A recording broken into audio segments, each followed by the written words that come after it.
Okay, so Link, Legends of Zelda, green man. Well, normal man, but with green clothes. Here's an animation I did 8 years ago, 7 years ago. I'll have to double check the facts later. It was one of my first animations I ever did.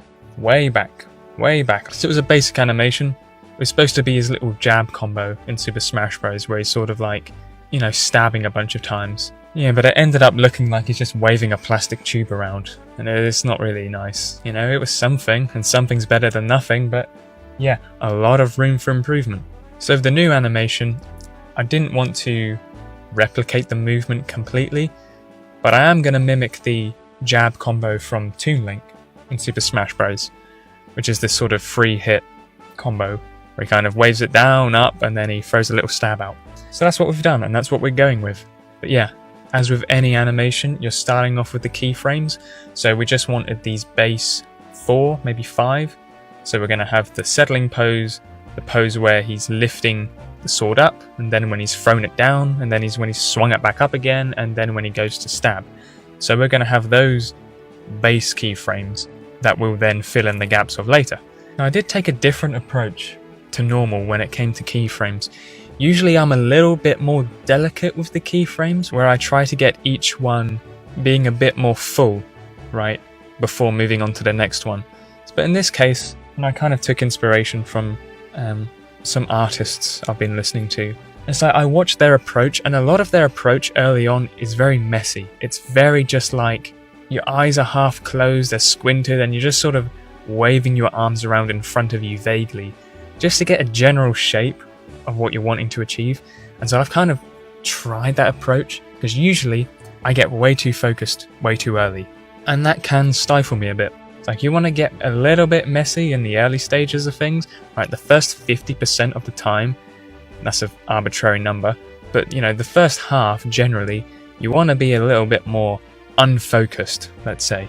And then after that, the second half of the work process, that's when you want to start getting a bit more refined. You know, you go in, you tweak that, shift that to the left, move that down a bit, add some shading here, add some exaggeration, make a move there, bum.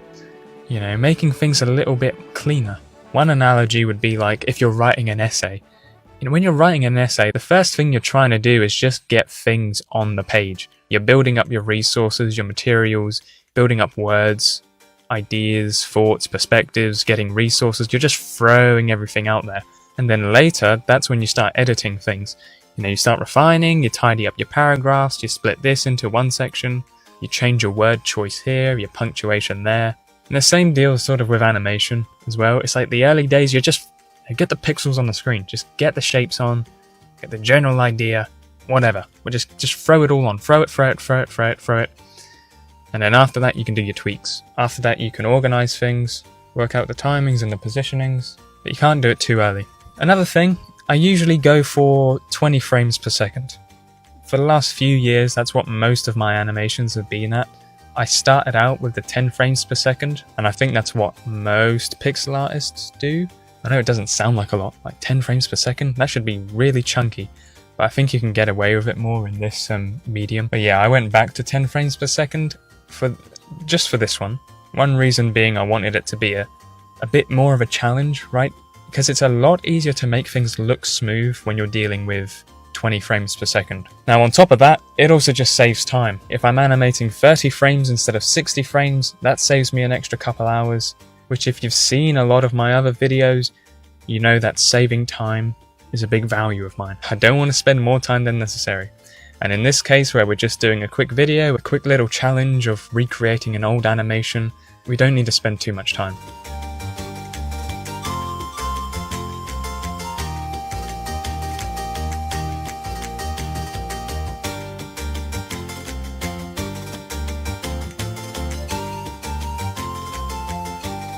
Also did a bit of screen shake. It's a very simple thing to do. You know, you kind of just wiggle things left to right. In this case, he's not hitting anything, so I want to do something just to give it the illusion of an attack, that he is hitting something.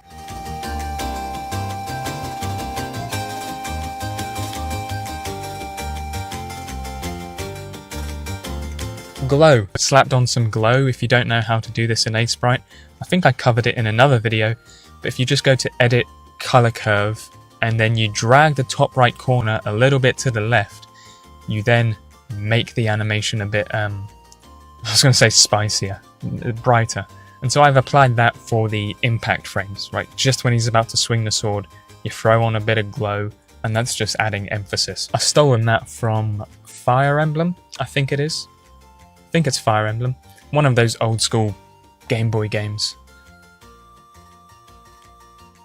One thing I started to experiment a little bit more with in this animation was inflation. Now, I don't mean bread going from £2 to £5, but I mean inflation of the sense that we're taking different parts of the body, and just before they're about to do this intense movement, we're grabbing it and we're just sort of making it bigger. Now, I have talked about this principle before, but in this one I really started to apply it a lot more, and I quite like how it turned out.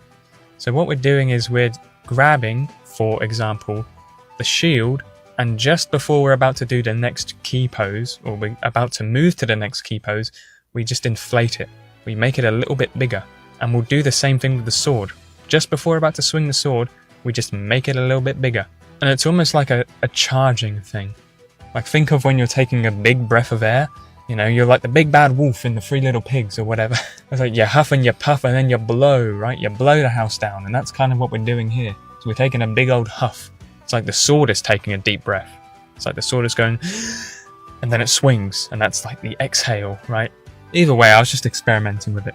I like it. The hair. Now, as for the hair, I was worried a bit that it was going to look like, I always struggle with this. When it comes to blonde hair, yellow hair, and pixel art, I always struggle to make it not look like the head. You know, I've gotten some comments, I mean, this would have been years ago, where I did a blondish character, and I got comments about how it looks like he's wearing a bald cap, or something like that. And so I was experimenting here on how to not communicate that, how to make him not look bald. And so one way I did that was with this little orange line below the hair. I tried to make the hair protrude outside of the head some more, so it had a more separate shape. But I think the key thing which made it not look like he's bald was by animating the hair afterwards, giving it a bit more flowiness, a little bit more movability when he's swinging the sword around, and hopefully that helps. But I don't know. Now, he doesn't look bald to me because I know what it is, right? I know the hair's yellow and that's why it looks like that. But to someone who's just coming in fresh, they may look at that and go, why is Link bald? So I don't know. I'd have to get some thoughts on that one.